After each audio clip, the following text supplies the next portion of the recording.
राधे राधे दोस्तों, आज मैं आपके लेके आई हूँ पाप मोचनी एकादशी की कथा। आइए शुरुआत करते हैं। पौराणिक कथाओं के अनुसार भगवान ब्रह्मा जी ने स्वयं पाप मोचनी एकादशी का महत्व बताया है। इसका उल्लेख कथा में मिलता है। श्री भगवान बोले, हे राजन, चैत्र मास के कृष्ण पक्ष की एकादशी का नाम पाप मोचनी एकादशी है।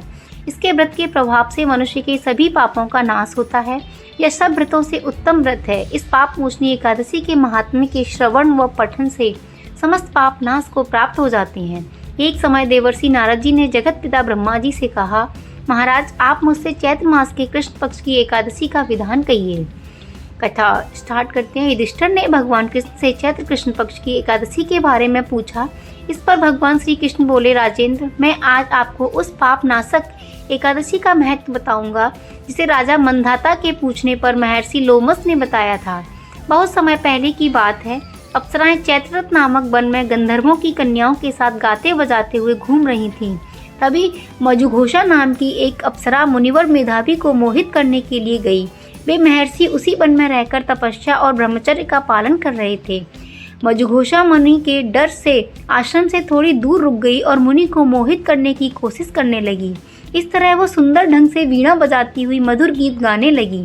मुनिश्रेष्ठ मेधावी घूमते हुए उधर जा निकले और उस सुंदरी अप्सरा को इस प्रकार गान करते देख मोह के वशीभूत हो गए।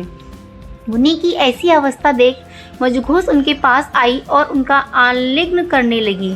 मेधावी भी उसके साथ घूमने करने लगे। कामवश रमण करते हुए उन्हें रात और दिन का भी ध्यान नहीं रहा। इस प्रकार मुनि को अप्सरा के साथ रमण करते उन्हें बहुत दिन बीत गए।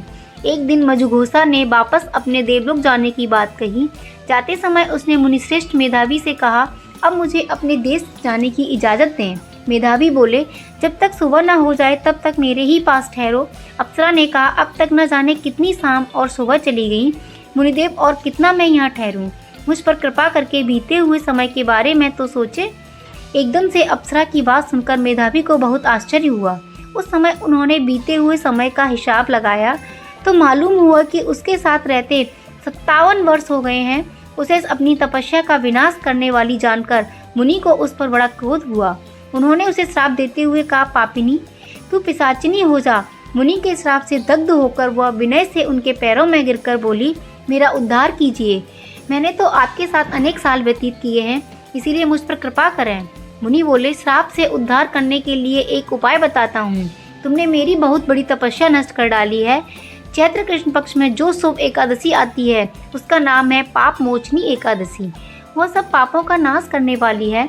उसी का व्रत करने से तुम्हारी पिशाचता दूर होगी। ऐसा कहकर मेधावी अपने पिता मुनिवर च्यवन के आश्रम पर गए। उन्हें आया देख च्यवन ने पूछा, बेटा, ये क्या किया? तुमने तो अपने पुण्य का नाश कर डाला।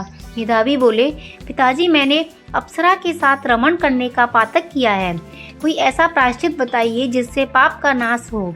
च्यवन ने कहा, चैत्र कृष्ण पक्ष में जो पाप मोचनी एकादशी होती है उसका व्रत करने पर पाप राशि का विनाश हो जाएगा।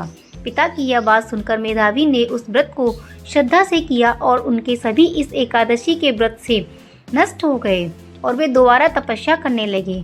वहीं मजुघोषा ने भी इस व्रत को किया। पाप मोचनी का व्रत करने के कारण वह भी पिशाच योनि से मुक्त हुई और फिर अप्सरा होकर स्वर्गलोक में चली गई।